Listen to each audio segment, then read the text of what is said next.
Greetings, you bad motherfuckers. It's Burnin with Bernie, episode 5th motherfucking teen. Can you guys believe that we even made it this far? I was sitting there with my boy E earlier, and I was sitting there, we were smoking. I'm not going to do any smoking this episode. I want to let you guys know that right off the bat. My boy doesn't smoke, so I'm not going to do it either. But I'm not against I was talking to my boy earlier, E, and I was like, I know like 4 other podcasters in this city, like so far. And I haven't seen any like episodes past like one that has 10, which is like whatever, but it was just like, it was dope that I was like, damn, I've been consistent enough that I've made it up to 15 episodes, like in my city, compared to like every other people that have had like just like 5 or 6, or like up to 10. I'm on 15. I'm going to be on 17 on Sunday or Wednesday, because sometimes I'll do 1 a week, 2 a week, depending on. Yeah. Well, no, I've never done 3 a week. I just try to like balance it out because I try to do every Wednesday and Sunday, but I can't really do that anymore because my schedule is kind of all over the place. Yeah. So I kind of just like wing it. But anyways, I wanted to introduce you guys to my guest, Mike Shea. Mike. Yo, what's good? 25, we here. 25 to Mike. 25 to Mike, man, and you put the hashtag in front of it. Yeah. Yes. What the thing with putting the hashtag in front of it is it gets the ball going in terms of getting your name out and stuff. And I mean, not that I've maybe I should start hashtagging Burnin with Bernie or BWB. No, yeah, good idea. Yeah. But every time you write that, you know what I mean? Because then it turns into a hashtag and something someone can click on. I mean, especially in Twitter. Twitter is the one that's in terms of like social media and shit. Like Twitter's like the mouth of culture. Really? Yo, fuck, dude. Look at the. Look at the memes. I almost just died. I don't really use Twitter like that. Look at the memes. Look at the memes on Facebook, bro. Like, what is like they all came from typical Twitter? The typical sort of meme. Like, well, there's 2 types. There's like the ones where they have a picture and then just writing, and then there's like the other type of meme where it's like a statement and it's just like a little bubble right here, and then like. Someone wrote, and then like at the bottom, which no one notices, the date, and then like tweet from iPhone, tweet from Android. Twitter. I mean, but don't get me wrong. These platforms, Facebook, Twitter, Instagram, they are fascistic. I mean. Wait, hold on. Let's get into that in a second. Hold on. First, let's tell people where you from. Where were you born? I was born in Brockton, Mass, and then I moved to Randolph. When you were? And then how old? I was like probably less than 1 year old. And then 1 year old. And then like something like that, or maybe 1. I don't know, but I know that I was born in Brockton and I lived in Randolph. I lived in Waltham. That's where most of my family's from. Is that still in Mass over there? Yeah.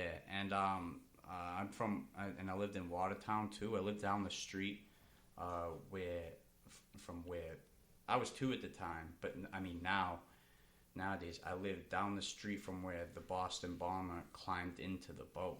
Oh no shit. Yeah. And so like when that shit was happening, I saw my old crib on the news. When did you move to Nashville? And I lived in Lowell too. Oh, Lowell. And Nashua and Manch. No, Manch. But I moved to New Hampshire in 1998. No shit. Yeah, like I was 1. Yo, I'm dead. I was 6, and like every time I think about it, I'm just like. I get that vision in my head of when I moved here. I was laying on my bed, and I was looking out at the window, and I was crying. But it was the first memory, like, cause like I just got brought up out of everything I knew and stuff. You know what I mean? And thrown into this new thing. And every state is different, bro. yeah, Every state. dude. Every state, not only every country, every state, bro. Every city is different. Well, here's the thing about that, right? So, like, you take the panhandle of Florida, it's basically Alabama.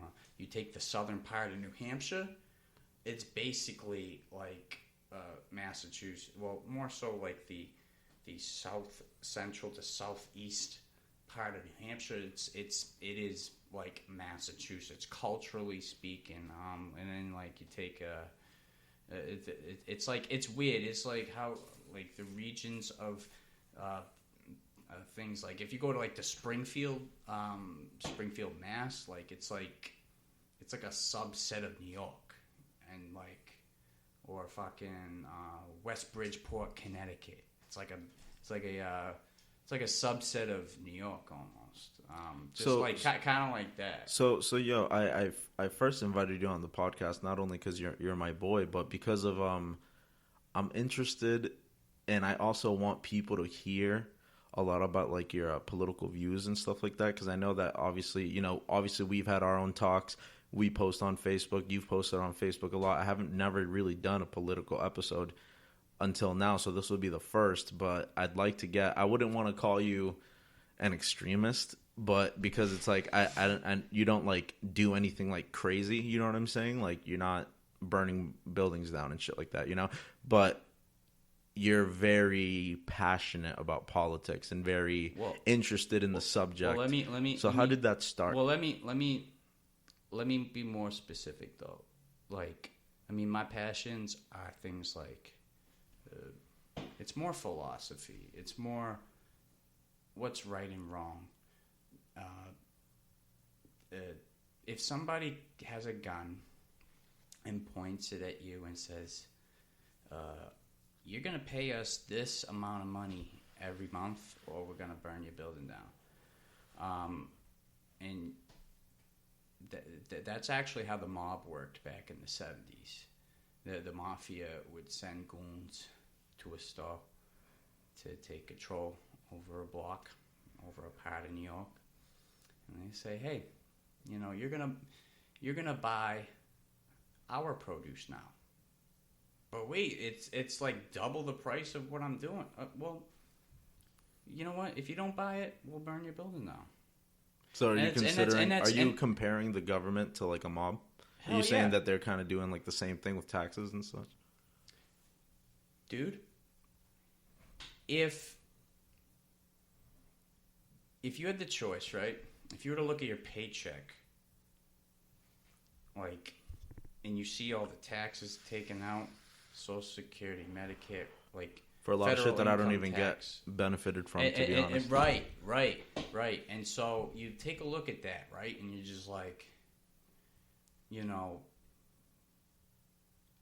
they're taking it by force. It's called the initiation of the use of force is what they're doing. And so, as opposed to if they knocked on your door and was like, "Hey, so I was wondering, would you like to make a voluntary contribution to the government, which funds genocide abroad, genocide at home of the babies inside the womb, or whether it's fucking,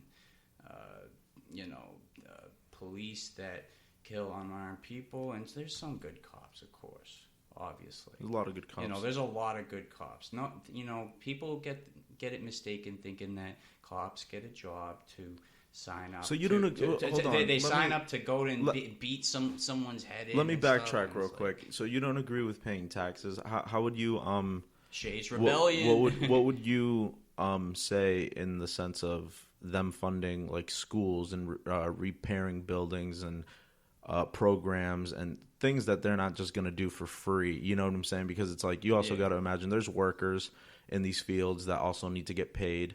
They're working 9 to 5, longer hours than me or you a lot of times. You know what I'm saying? So it's like these people need to get paid. And taxes isn't only used for like military and like police funding and like funding the rich, although it is, but it's not only used for that. It's also they build our schools. You know what I'm saying? They feed our kids. they start programs for like drug addicts and homeless people. You know what I'm saying? The government Of course, isn't all yeah. bad. And you know, even for me as an example, So I can go to Rite Aid and get a prescription for $1. If taxes were removed, and it was a choice, and then you don't think things would fall into anarchy? You don't think things would fuck up? Well, I mean, anarchy has been coined a bad. The word anarchy has been coined a bad. It's had a bad rap, right? So, what's the word anarchy? It's people voluntarily coming together in liberty. Now, let me be clear though. If it were up to me, I wouldn't just abolish the federal government overnight and the Federal Reserve, which I want to do. But I mean, the reason why it would be hard to do that is because you got to do it all over the world. That's how I see it.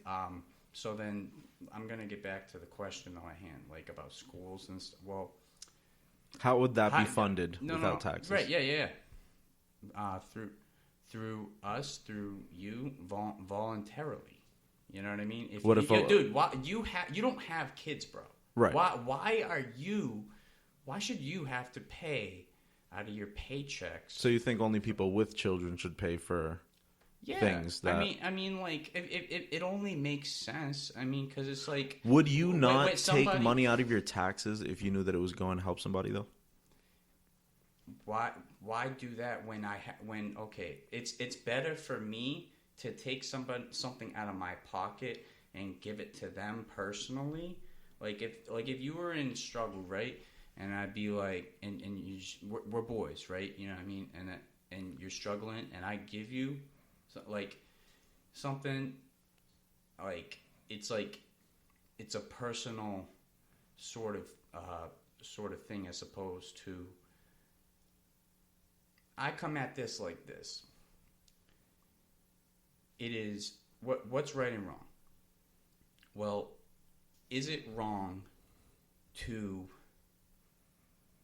go ahead and have a group of guys with guns who call themselves the government, which is actually just a concept.